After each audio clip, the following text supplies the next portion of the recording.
Welcome to today's deep dive. We've got a really fascinating stack of information to go through today. Yeah, a lot of really practical, eye-opening stuff. Right. We are looking at documents detailing CIS Critical Control 11, which focuses on data recovery. And we're also pulling from a bunch of strategic playbooks on how businesses actually survive digital disasters. It's some heavy reading, but so important. It really is. And our mission today is to bust what might honestly be the single most dangerous myth in cybersecurity. But before we get to the tech side of things, I want you to picture this. Okay, I'm ready. You're skydiving, you're 30,000 feet up, the wind is just absolutely roaring, and you step out of the plane. Sounds terrifying. Yeah, well, you aren't panicked, though, because before you got on that flight, you spent an hour meticulously packing your parachute.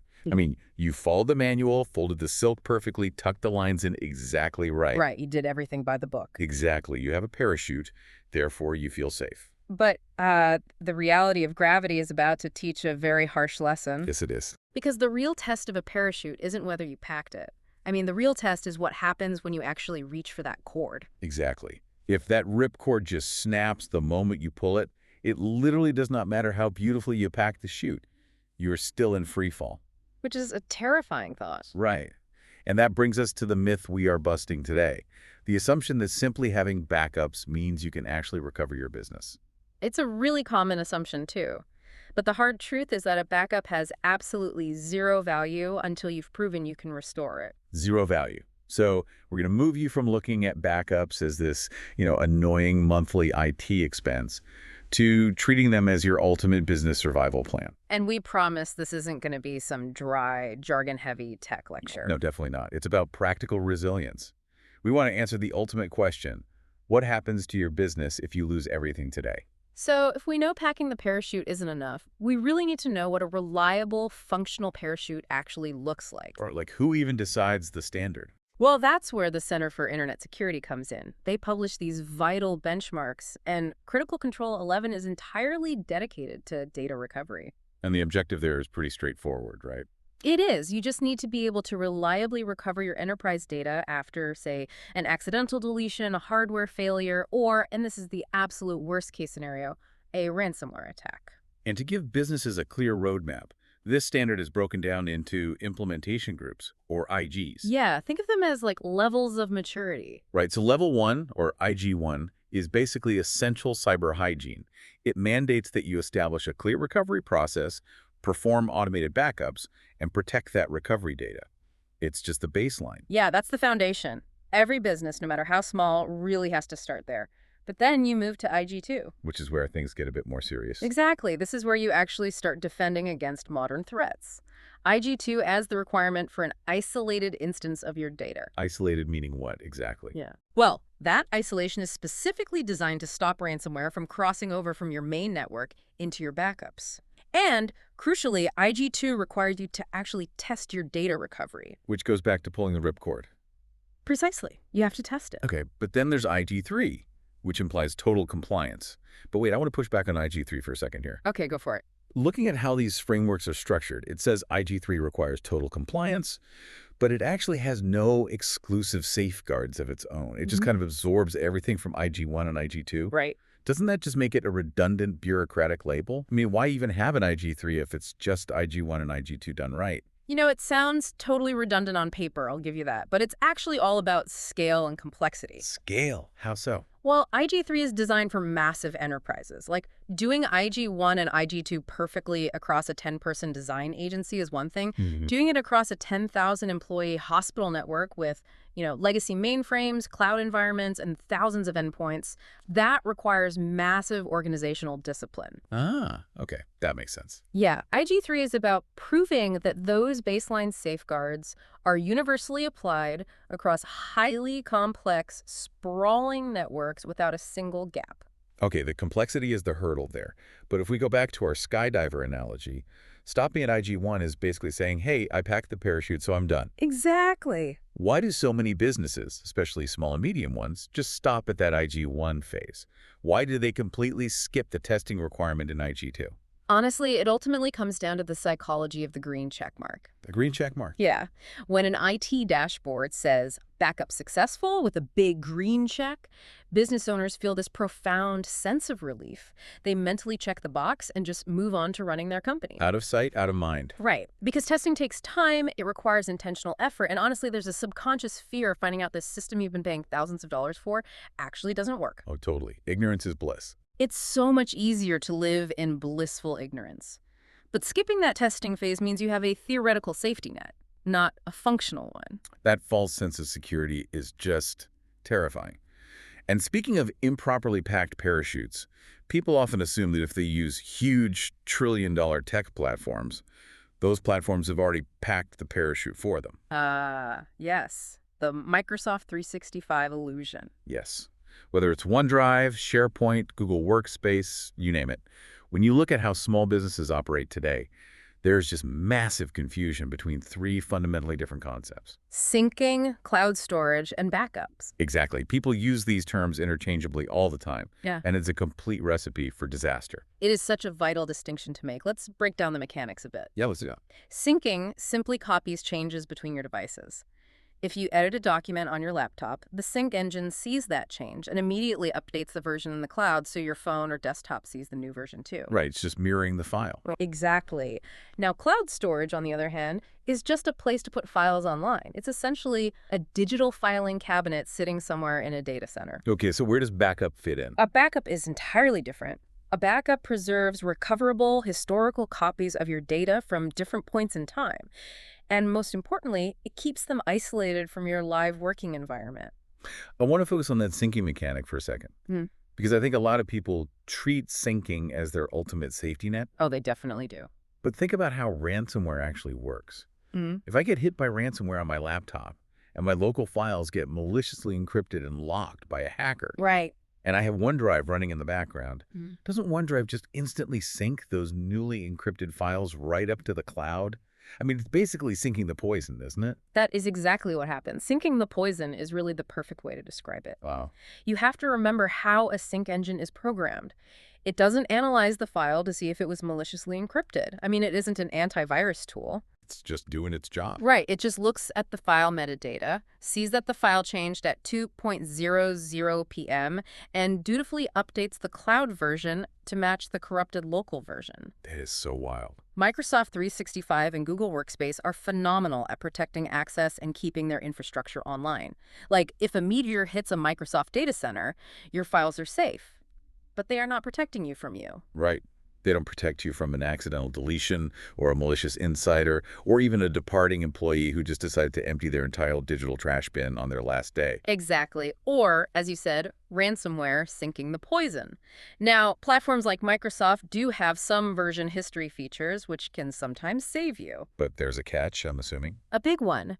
Sophisticated ransomware syndicates know all about version history. If they compromise an admin account, they will literally turn off version history, reduce the retention policy to 0 days, and then launch the encryption route. Oh, wow. So they pull the safety net away entirely before they push you off the cliff. Precisely.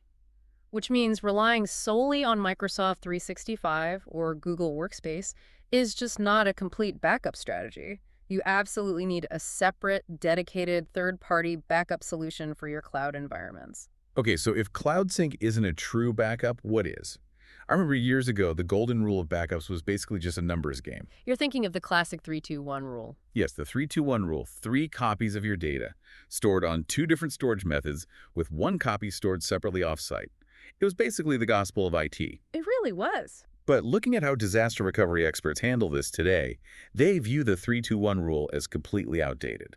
Yeah, it's not that the 3-2-1 rule is entirely wrong, but it is deeply insufficient for today's threat landscape. How so? Well, the flaw with 3-2-1 is that it focuses entirely on the physical location of the copies. It doesn't focus on whether attackers can compromise those locations over a network. I mean, attackers have evolved dramatically. They don't just do smash and grab operations anymore. Right, they have what cybersecurity folks call dwell time. Exactly. A ransomware syndicate might breach your network and just sit there quietly for weeks or even months. Just watching And mapping your entire infrastructure. And the very first thing a modern syndicate does before they ever launch the ransomware is hunt down your backups. Because they know if you have backups, you won't pay. Exactly. They know that if they don't destroy your backups, you won't pay the ransom. So they'll find your offsite server, log in, and just wipe it. So our defense has to evolve into modern backup requirements. And the absolute cornerstone of those modern requirements is something called immutable backups. Immutability is arguably the most important word in data recovery today. So what does that actually mean in practice? It means that once a backup file is written, it mathematically cannot be altered, encrypted, or deleted by anyone, not even your own top-level IT administrator. It's locked for a set retention period, say 30 days. This makes so much sense when you think about it practically. The old 3-2-1 rule is basically like making 3 copies of your house key and putting them under 3 different doormats. That's a great way to put it. Right. Sure, you have backups, but if a burglar finds them, they have total unrestricted access to your house. Exactly. Modern backup, with immutability, is like putting one key in a time-locked bank vault that requires a fingerprint scan to open. Even if the burglar holds a gun to the bank manager's head and demands the key, the vault physically will not open until the 30-day timer runs out. Yep, it's just physically impossible. It doesn't matter what credentials the hacker steals, the data is locked in amber. That time-locked vault is exactly how immutability functions. And that fingerprint scan, in your analogy, represents another core modern requirement, MFA, or multi-factor authentication. Combined specifically with deletion protection, right? Modern backups also demand strictly isolated recovery data. That means the backup environment is totally disconnected from your daily production network. They require entirely separate administrative credentials. And that credential separation is huge. If a hacker sends a phishing email and steals the password for your company's main IT admin, that same password should absolutely not grant them access to the backup vault. Not at all. There should be 2 completely different authentication universes. Spot on. So if you implement all of this, you have this incredible time-locked, MFA-protected vault. The data is safe from hackers. But here's the catch. There's always a catch. Having the data safe is only step 1. Getting your business actually running again takes time. And in a disaster, time is the one currency you are bleeding rapidly. Which brings us to a massive shift in how we need to think about this. We really have to stop talking about IT metrics and start talking about business reality. Absolutely. There is a profound difference between business continuity and disaster recovery. Business continuity is how your company keeps working, taking orders, and paying employees while the building is actively on fire. And disaster recovery. Disaster recovery is just the technical process of how you rebuild the servers once the fire is out. And to navigate that reality, you have to understand 2 critical acronyms. These dictate everything about your survival, and you have to define them before a disaster strikes. Okay, let's hear them. The first is RPO, or Recovery Point Objective. I always think of RPO as looking backward in time. It asks the business owner, how much work can you afford to lose? Exactly. Like, let's say you back up your systems once a night at midnight. If a server crashes at 4 p.m. the next day, your RPO is basically 24 hours, and you just lost 16 hours of actual work. Which is a perfect example of why you can't treat all data equally. If you are an architecture firm, losing 16 hours of complex CAD drawings from 20 different architects is hundreds of hours of highly skilled labor vanished into thin air. That would be catastrophic. It might end the business. But if you're talking about an archive drive holding, say, old marketing PDFs from 2018, losing a day of data is completely irrelevant. So RPO is all about acceptable data loss. The second acronym is RTO, or Recovery Time Objective. And if RPO looks backward, RTO looks forward in time. Exactly. RTO asks the agonizing question, how long can your business actually operate without this system? It's your maximum acceptable downtime. Right, because having the data isn't the same as having the system back online. Right. You might have a perfect, immutable backup sitting in the cloud, but think about the physics of downloading data. If you have 5 terabytes of company data, you can't just turn it back on in 5 minutes. No, definitely not. Downloading 5 terabytes over a standard business internet connection could literally take days. Can your business survive a multi-day pause? I really want you to think about your own business right now. Imagine you walk in tomorrow and the internet is just gone. If your email goes down, you're annoyed. You might have to make some phone calls, maybe use your personal text messages to reach a client, but you're fundamentally okay. You'll survive the day. But what if your payroll system vanishes on a Thursday before payday? Or your live inventory database for your e-commerce store gets wiped right before Black Friday?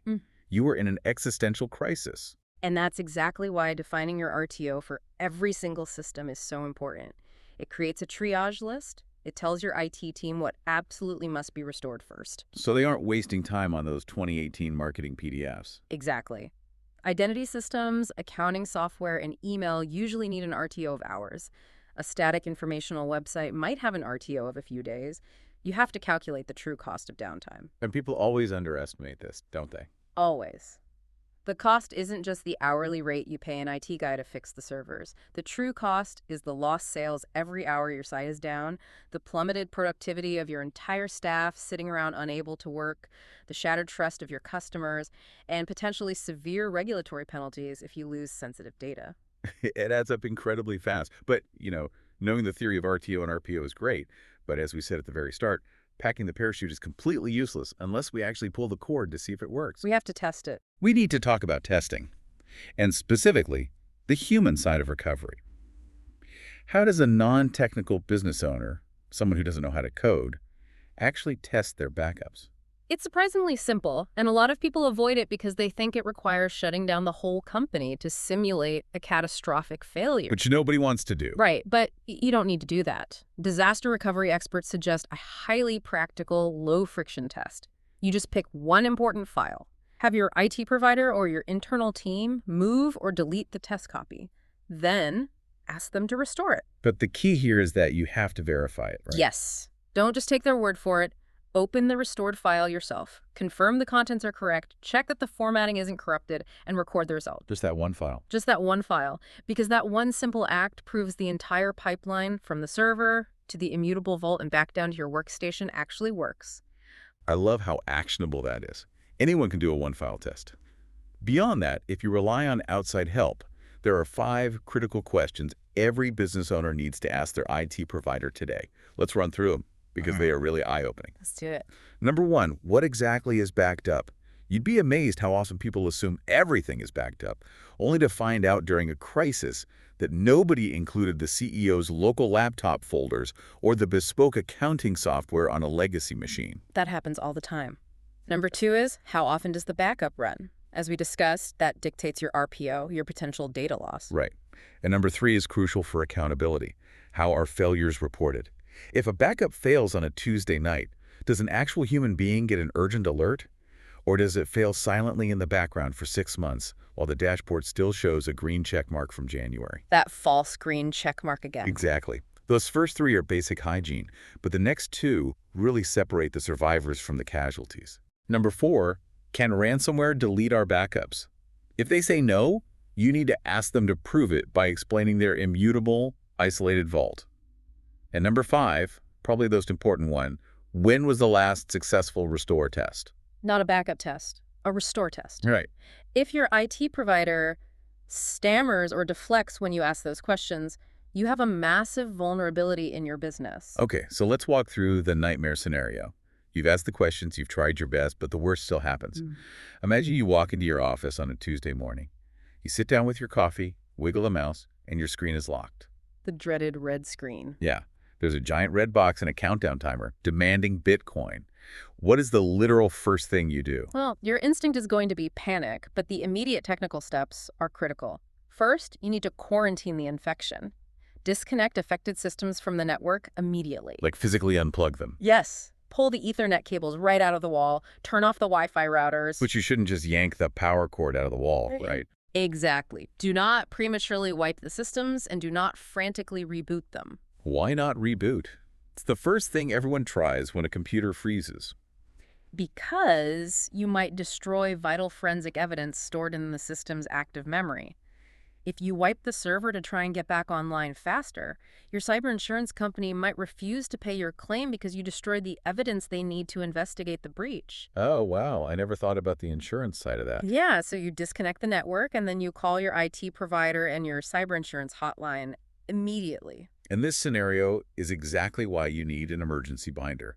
And I mean a physical printed binder kept completely offline in a desk drawer. Yes, physical paper. Because think about it, if your entire network is locked by ransomware, you cannot access your digital standard operating procedures. You can't even look up your insurance policy number if it's saved on the encrypted server. You're totally locked out. Right. So this physical binder needs your emergency contacts, your critical vendor list, your insurance policy details, and your step-by-step recovery procedures. What's really fascinating to me is the non-technical, purely human element of that first hour and the days that follow. The human side. Yeah. While the IT folks are in the server room sweating over decryption keys and data restoration, the business still has to function. The CEO has a totally different job in that moment. Right, they have to manage the fallout. Exactly. Like, who is calling the bank to freeze the company accounts so the hackers don't drain payroll?